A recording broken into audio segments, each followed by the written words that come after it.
ছাত্র রাজনৈতিক সংগঠন, ছাত্রদল, ছাত্র শিবির, ইসলামী ছাত্র আন্দোলন, এনসিপি সবাই বলছে এই টাইমটা যৌক্তিক না, আপনারা একটা যৌক্তিক সময় দিয়ে নতুন রুটিন প্রকাশ করুন। পিএসসি তাতেও কর্ণপাত করছে না। এজন্য আমরা আমাদের শান্তিপূর্ণ অবস্থান থেকে আমরা একটু কঠোর হয়েছি। আজকে রেলপথ অবরোধের মতন কর্মসূচি নিতে আমাদের বাধ্য করা হয়েছে। আমরা আজকে যত সময় তাদের শিডিউল লঙ্ঘিত না হবে তত সময় আমরা এখানে অবস্থান করব। আমাদের এক্সাক্ট দাবি হচ্ছে একটা যৌক্তিক সময় দিয়ে, সেটা পিএসসি বলেছে যে 4 থেকে 4.5 মাস এরকম একটা সময় তারা রিটেনের জন্য রাখতে পারবে। তাহলে তাদের 14 মাসের যে রোডম্যাপ, সেটা 14 মাসের রোডম্যাপে তারা একটা বিসিএস সম্পূর্ণ করতে পারবে। আমরা চাই যে সেই 4 মাস কিংবা 4.5 মাসের মতন সময় দিবে। এবং তাদের রোডম্যাপের একটা শর্ত ছিল, একটা পয়েন্ট ছিল যে তারা লিখিত পরীক্ষার 2 মাস আগে তারা রুটিনটা প্রকাশ করবে। আমরা চাই যে তারা লিখিত পরীক্ষার 2 মাস আগে রুটিন প্রকাশ করুক, কিন্তু আমাদের বেলায় তারা 1 মাস আগে প্রকাশ করেছে। এই যে বৈষম্য, এইসব বৈষম্যের বিরুদ্ধে আমরা রাস্তায় নেমেছি। আমরা চাই যে তারা একটা যৌক্তিক সময় দিয়ে আমাদেরকে রাস্তা থেকে পড়ার টেবিলে ফেরত পাঠাক। দেখুন, আমাদের কর্মসূচি দীর্ঘ 1 মাস যাবত চলছে। আমরা প্রথমে শান্তিপূর্ণভাবেই কর্মসূচি পালন করেছি, এটা আপনারাও অবগত রয়েছেন। এবং পিএসসি স্বয়ং নিজে আমাদের কাছে শান্তিপূর্ণ থেকে আজকে রেলপথ যেখানে জনদুর্ভোগ হচ্ছে এরকম একটা অবস্থানে আসতে পিএসসি নিজেই আমাদেরকে বাধ্য করেছেন।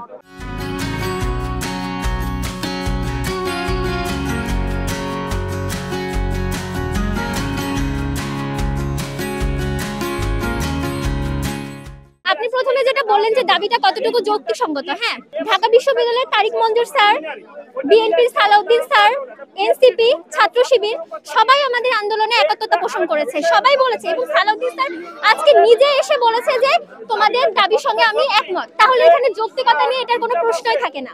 এর আগে যত বিসিএস হয়েছে সবগুলো বিসিএস 6 মাস থেকে 1.5 বছর পর্যন্ত সময় পেয়েছে, সেখানে আমাদের সময় দেওয়া হয়েছে 2 মাস। আমরা এই 2 মাসে সিলেবাস বুঝতে আমাদের 2 মাস লেগে যাবে। আমরা প্রিপারেশন কি নিব, আমরা পরীক্ষার হলে কি বসবো। তো আমরা কোনো নির্দিষ্ট টাইম বেঁধে দিচ্ছি না। আমরা চাই পিএসসি যেন একটা নির্দিষ্ট 6 মাস আমরা চাচ্ছি না, আমরা একটা যৌক্তিক সময় চাচ্ছি।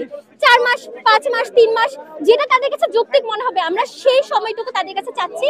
আমাদের রাস্তা থেকে ফেরাই পরের টেবিলে যেন নিয়ে যায়, এটাই আমাদের। আর কোনো দাবি নাই। 2 মাসও আমরা পুরোপুরি পাইনি, কারণ আমরা 49-এর জন্য একটা প্রিপারেশন নিতে গিয়ে রিটেনের জন্য সেভাবে সময় দিতে পারিনি। তো রিটেনের যে সিলেবাসটা, এটা তো আমরা এই 2 মাসে বুঝে ওঠাও সম্ভব না। এটা তো পিএসসি মেম্বারদের বোঝা উচিত। এবং হচ্ছে যারা এর পূর্বে যারা হচ্ছে রিটেন দিয়েছে বা বিসিএস পরীক্ষা দিয়েছে, তারা অন্তত জানে যে হচ্ছে এই সিলেবাসটা বোঝা কতটা টাফ, মানে কতটা সময় দরকার। তো ওনারা যেহেতু জানে যে এই সিলেবাস বোঝার জন্য কতটুকু সময় দরকার, সেহেতু ওইটা বুঝে যৌক্তিকভাবে একটা সময় নির্ধারণ করে দিলেই আমরা খুশি। কারণ এই 2 মাস কখনোই যৌক্তিক না।